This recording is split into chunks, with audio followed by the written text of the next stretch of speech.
क्यों अचानक भारत का चंद्रयान-3 फंसा मुसीबतों के घेरे में? भारत के साथ रसिया, अमेरिका और यूरोप स्पेस एजेंसियों ने क्यों किया अपने ट्रैकिंग डिवाइस को एक्टिवेट? आखिर क्यों चांद की तरफ जाने वाले गैलेक्टिक हाईवे पर सफर करना इतना मुश्किल है? दोस्तों, भारत से रवाना हुआ चंद्रयान-3 अंतरिक्ष में कीर्तिमान रच रहा है। इसरो के वैज्ञानिकों के मुताबिक चंद्रयान अपने सफर में पूरी कुशलता के साथ सही पथ पर आगे बढ़ रहा है। लेकिन चंद्रयान-3 से जुड़ी ऐसी कौन सी मुसीबतें हैं जिनकी जानकारी इसरो हमसे छिपा रहा है? और क्यों इसरो इस मिशन में आने वाली परेशानियों के डेटा को लीक नहीं होने दे रहा है? चंद्रयान-3 इस वक्त 40,400 किलोमीटर की रफ्तार से अंतरिक्ष में दाड़ मारते हुए आगे बढ़ रहा है। शुरुआत में इसने धरती के कुल 5 चक्कर लगाए, जिसमें ये धरती के गुरुत्वाकर्षण सीमा से दूर होता चला गया। और 1 अगस्त के दिन इसरो ने बड़ी खबर देते हुए बताया कि उन्होंने चंद्रयान-3 के इंजन को फिर से फायर कर दिया है, जिसके साथ इसरो ने ट्रांसलूनर इंजेक्शन की प्रक्रिया को सफलतापूर्वक अंजाम दिया है।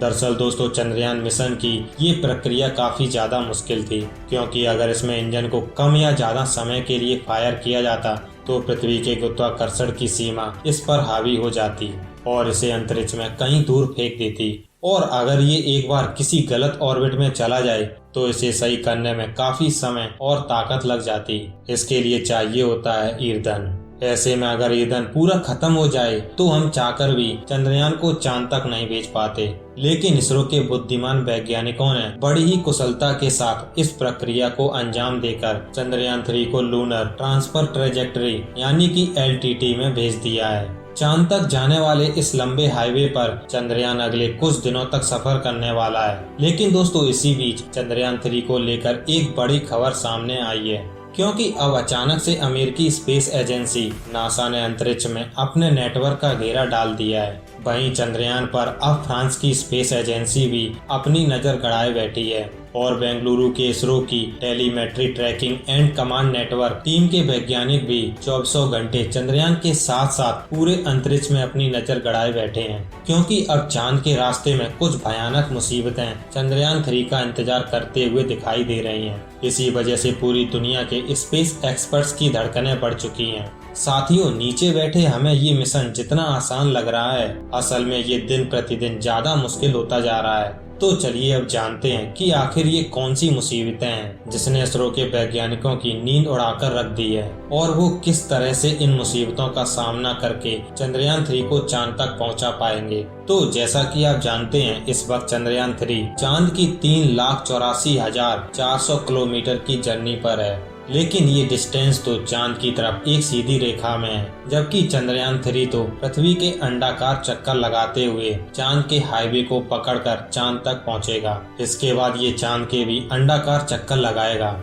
जिस वजह से अपने इस मिशन में चंद्रयान 3,30,000 किलोमीटर से भी ज्यादा का डिस्टेंस कवर करने वाला है। ऐसे में दोस्तों, इस लंबे सफर में मिशन का टाइम टेबल खराब हो गया या गलत टर्न की वजह से ईंधन खत्म हो गया तो मिशन पूरी तरह से बर्बाद हो सकता है। इतना ही नहीं दोस्तों, इस मिशन से जुड़ी एक और बड़ी मुसीबत ये है कि चांद की तरफ जाने वाले लंबे गैलेक्टिक हाईवे पर चंद्रयान-3 की किसी भी अनइफेक्टिव सैटेलाइट, उल्कापिंड या फिर स्पेस डिबरी से टक्कर हो सकती है। पिछले कुछ सालों में कम्युनिकेशन, इंटरनेट और कई एक्सपेरिमेंट के लिए हमने अंतरिक्ष में हजारों छोटी बड़ी सैटेलाइट लॉन्च की हैं और पृथ्वी के चारों तरफ सैटेलाइट का एक ऐसा जाल बन गया है कि इनके बीच से सीधी रेखा में निकलना मुश्किल होता जा रहा है। जी हाँ, इस वक्त अंतरिक्ष में करीब 8,200 सैटेलाइट्स मौजूद हैं, जिनमें से 4,800 सैटेलाइट एक्टिव हैं, जबकि 3,400 से भी ज्यादा सैटेलाइट्स अब बंद पड़ चुकी हैं और हम इन्हें स्पेस डिबरीज के अलावा कोई अन्य दर्जा नहीं दे सकते हैं। ये निष्क्रिय सैटेलाइट्स भी बहुत तेजी के साथ चारों तरफ अंतरिक्ष में चक्कर लगा रहे हैं।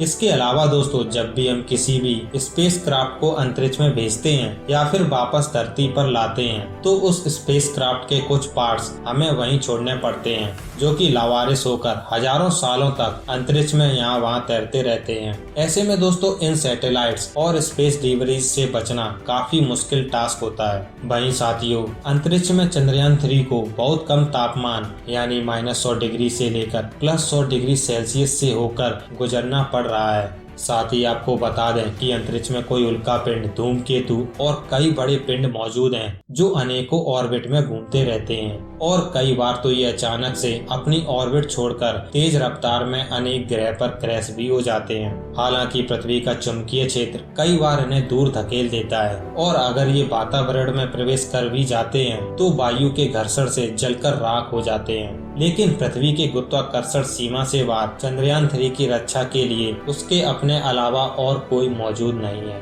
ऐसे में ये पिंड भी चंद्रयान 3 के इस लंबे गैलेक्टिक हाईवे के सफर की बड़ी चुनौती बन रहे हैं। वहीं अंतरिक्ष की धूल यानी कि स्पेस डस्ट को, जो कॉस्मिक डस्ट के नाम से भी जानी जाती है, ये चंद्रयान 3 के लिए किसी बड़ी मुसीबत से कम नहीं है, क्योंकि अगर ये टकरा गई तो स्पेसक्राफ्ट के बहुत सारे सेंसर खराब हो सकते हैं। हालांकि दोस्तों, अब आप सोच रहे होंगे कि क्या इसरो ने इन सभी मुसीबतों के बारे में नहीं सोचा, तो आपको बता दें कि अंतरिक्ष को लेकर इसरो के वैज्ञानिकों के पास बेशक हमसे ज्यादा दिमाग है और उन्होंने इनसे बचने के लिए कई तरकीबें भी लगाई हैं। जैसे कि उन्होंने निष्क्रिय सैटेलाइट यानी अंतरिक्ष का कचरा और अंतरिक्ष में तैर रहे पिंडों के बारे में पूरी रिसर्च और कैलकुलेशन करके चंद्रयान 3 की लॉन्च डेट, मिशन रूट और रफ्तार उसी तरह से चुनी है कि इसका सामना यहाँ से वहाँ घूम रहे इन सब से ना हो। साथ ही चंद्रयान 3 की बॉडी भी इतनी मजबूत मटेरियल से बनाई गई है कि अगर इसकी किसी भी चीज से टक्कर हो भी जाए तो इसे ज्यादा नुकसान ना हो।